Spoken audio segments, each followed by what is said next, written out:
Okay, response video to Grizzly 907 LA's Perils and Dangers of a Living Wage. And I need to put a stop on something here because a lot of people would look at my channel and think, okay, I'm another one of the conservative right-wing reactionary types, right? Which in a lot of respects maybe is true. But when it comes to economic issues and being fair to somebody who's willing to work for a living and goes to work and is willing to work for a living, there's two ways you deal with it. One, although we could say nobody has a right to a job, in a free and open society, everybody does have a right to economic participation. That means in a free and open and economically just society, everybody has a right to economic participation in making a living, a good, fair, and decent living. I don't think that's a particularly right-wing or left-wing value. That's an American value. In crony capitalism, there are artificial controls on the economy where some people are given tools and resources in a artificially enhanced manner, and sometimes they're given legal protections and monopolies in an artificial manner, which allows them to make a living off of other people in a way that's protected and it's artificial. And I see that in several different types of businesses where let's look at Craigslist gigs for a minute here. There's a lot of labor stuff, a lot of handyman type stuff where somebody just wants to get something done. Here's somebody who wants a bike assembled. They're willing to pay $20, and that might take somebody a half hour, 45 minutes to put a bike together that showed up in a crate. A little bit on the low side. If you go into a bike shop, that can be a $50 to $100 service. Who's going to be doing that? The $10 an hour employee. Now what's going to happen is somebody's going to say, well, the shop has all sorts of overhead. Maybe, maybe not. Okay, there's mobile bicycle mechanics out there in Berkeley that he's a guy with a backpack with a couple of tools, and they run around and they'll meet you at the park or something and work on your bike. I mean, they have that kind of thing there. If we start looking at residential construction labor, a lot of these people start getting real cagey on here about saying pay to be discussed. They won't say it, even though this is Craigslist gigs. This is where you say, here's what we pay, here's what we want done. They're not necessarily going by that because these are people that have basically snuck job ads into gigs, okay? And that's not what it is. But here's somebody's being relatively fair. They say they pay $100 a day for what they do. Here's somebody who wants a prefab shed put together.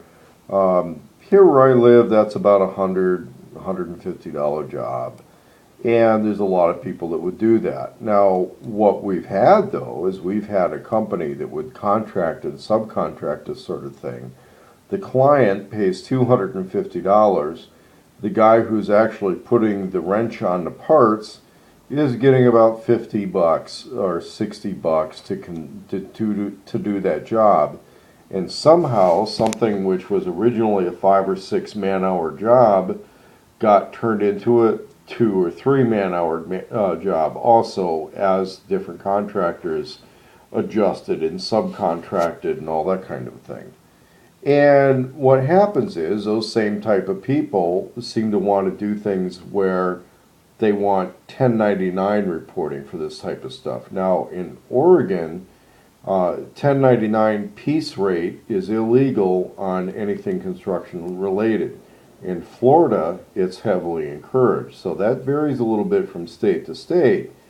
But one thing anyone is able to do these days through MIT, which I think is one of the California-based schools, is you can calculate out what a living wage is in a given area.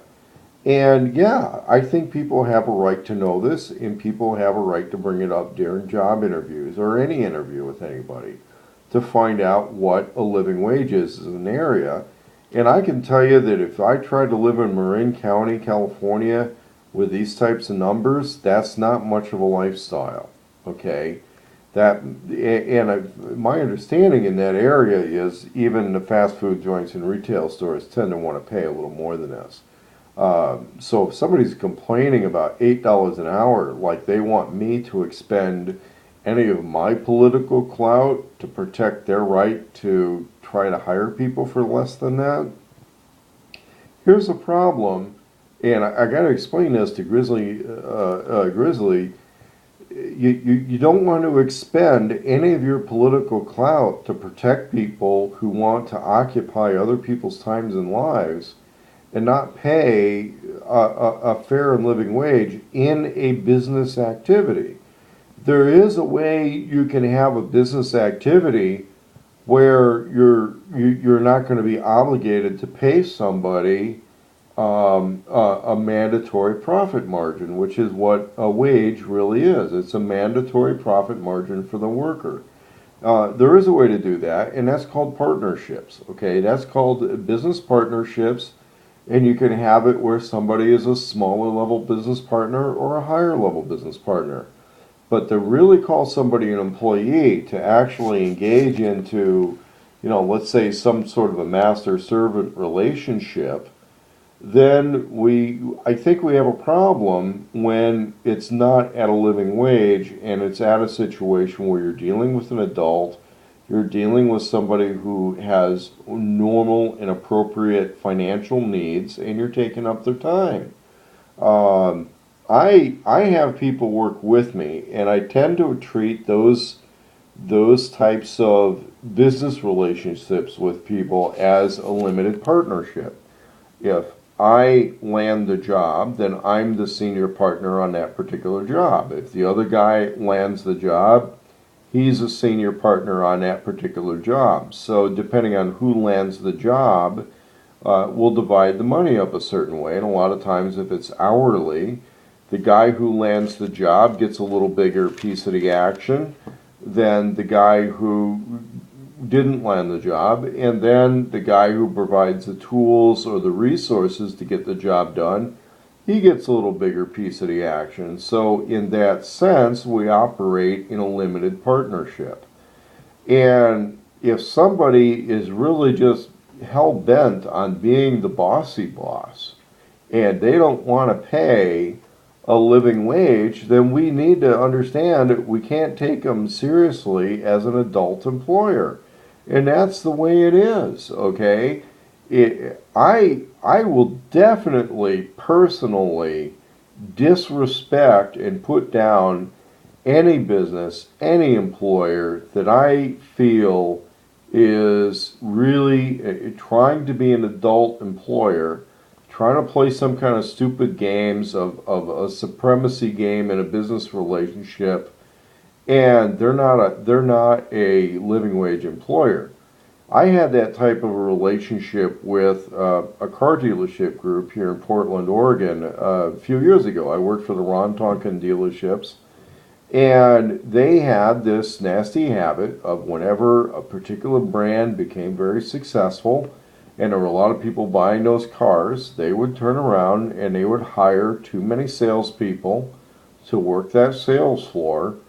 And lo and behold, half the sales force sees their income drop to the point to where they're on what's called the draw, which was minimum wage for the hours worked, regardless of whether or not you were able to get in front of enough customers to sell enough cars at a sufficient profit margin to make a larger living. Now, they would calculate some overtime and stuff like that, but they would all do it at the state minimum wage, which was right around $9 an hour, and that's in a lower cost of living area than, let's say, Marin County, California. And I ended up leaving there under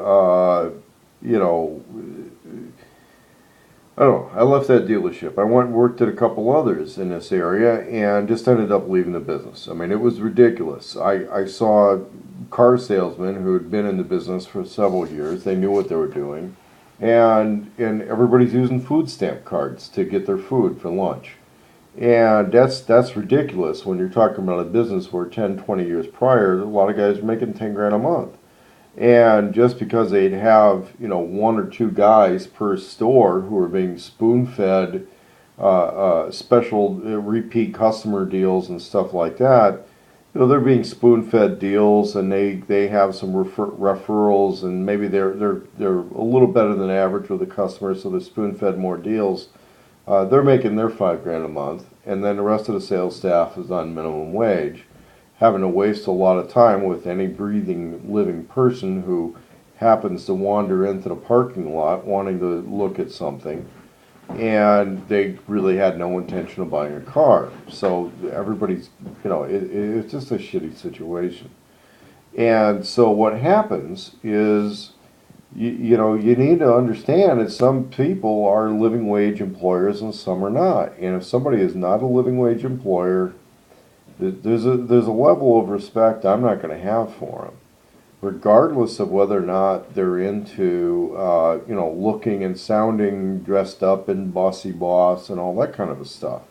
Now, in the car business, there's an ebb and a flow, and there are some people at that business. If somebody doesn't take their job seriously, then maybe they need to be down the road, and need to be doing something else.